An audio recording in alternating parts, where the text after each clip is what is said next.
By order of the great, high, and humble Dogger, Lord of the Chase in Exile, in cooperation with Rue de la Rue Swanzor, JP presents The Great Project, Part 1. I'm John Perry, here with the second episode of the only authorized and comprehensive history of the dogs of Doggerland, as commanded by the great high and humble Dogger, while E, Lord of the Chase in Exile, recently deceased, who stretches his peerless sticks across the heavens, whose spirit paws remake the sunlit shores of highest Doggerland, with new merry coves and inlets where noisy flights of celestial fowl alight and eternally bob and pose upon the gentle ripples. In the first episode, I talked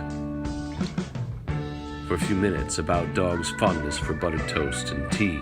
I observed that their language is bestrewn with evidence of these culinary enthusiasms and gave several examples of what I mean. Today, I want to get serious and begin to discuss how I have come, for better or worse, to be the human spokesman for the chase and for the great project of the chase in exile. While many of us love our dogs, anthropomorphize them, spoil them, primary sources inform me, one can never spoil a dog with too much kindness. Treat them as if they are our own human children, grieve them with deeper sadness than we do our departed human friends and relations. We never really see them for what they are, which has until now been their intention. Heretofore, we never realized, never suspected even, the sprawling breadth of their experiences on almost every continent, their history and culture that began millions of years before humans as we know them appeared, indeed even long before Ardipithecus. As far as I know, it was accident that led me to choose him from a litter of several prepossessing puppies near Cincinnati, Ohio, when he was 8 weeks old. Genetically speaking, he was a blend of two working dogs, known for their intelligence, Poodle and Australian Shepherd, and as soon as I, a novice, began to train him, it was plain I had chosen a puppy who anyone would consider gifted. He was musical, a fine singer, whose intuitive grasp of the many subtle styles and modes of canine song was flawless. He was athletic, fast, and agile.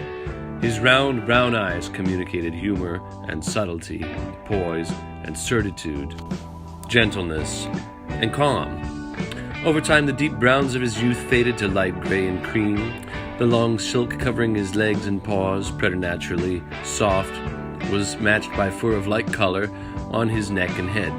His visage was graceful and handsome, marked by curiosity and benevolence. Like I said, I chose him, and over time I learned that it was the happiest and the saddest choice I could have made from those puppies. Anyway, I could will tell many stories of our times together, show you, if you will, the tooth marks, the grass stains, the mud on my soles, the paw prints on my heart, if you really want to get cute about it, barf. But he never said if or why or when he or all of them lit upon me as representative. He only let me in little by little. You might not know Doggerland is a real place. It is. It's just underwater now, though for ages you could walk across it from, say, Hood's Leap to Copenhagen and farther without getting your feet wet. Forests screw where now fishing boats trawl and oil rigs pump. Badgers and deer burrowed and rambled where clams and cod gape and bob in the noise and wash of ship engines. And though some will insist, they always do, that a dogger is just a name for a kind of Dutch fishing boat, which of course it is, Google yourself a picture, those folks only know an infinitesimal part of the story, and most of them have never caught an actual fish.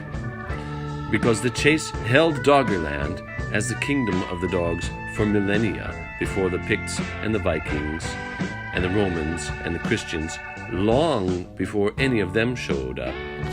The chase raised a civilization with art, music, agriculture, architecture, all the hallmarks of what we call advanced society, so sure Yeah, there's a boat called a dogger, but it was dogs who built them first, and not for fishing. And Doggerland? That's where generations of dogs lived and died, passed from living memory to unreliable tale and on to legend and myth. And folks, it goes so far back, so well beyond human history and appreciation, that some of what I'm going to tell you to me, it feels like dreams from the beginning of the world, though of course, even the most ancient dogs we can fairly call dogs only barked at the mansion of Earth's deep geologic time from the road outside the gate. And he who I called Wiley, after a silly cartoon, who was the great high and humble dogger himself, he, the very one, charged me to tell you as much as I can about it, and charged his half-sister with the task of helping me do it, and with completing the great project of the chase in Exile. And so I must, and so I shall. Though I thought I would come to it, I find there's still much territory to traverse before I begin to tell about the great project and how it came to be necessary. Watch for the Great Project Part 2, Episode 3 of the Tales and Legends and History of the Chase and of the Chase in Exile. I'm John Perry, by order of the great high and humble dogger. Thanks for listening.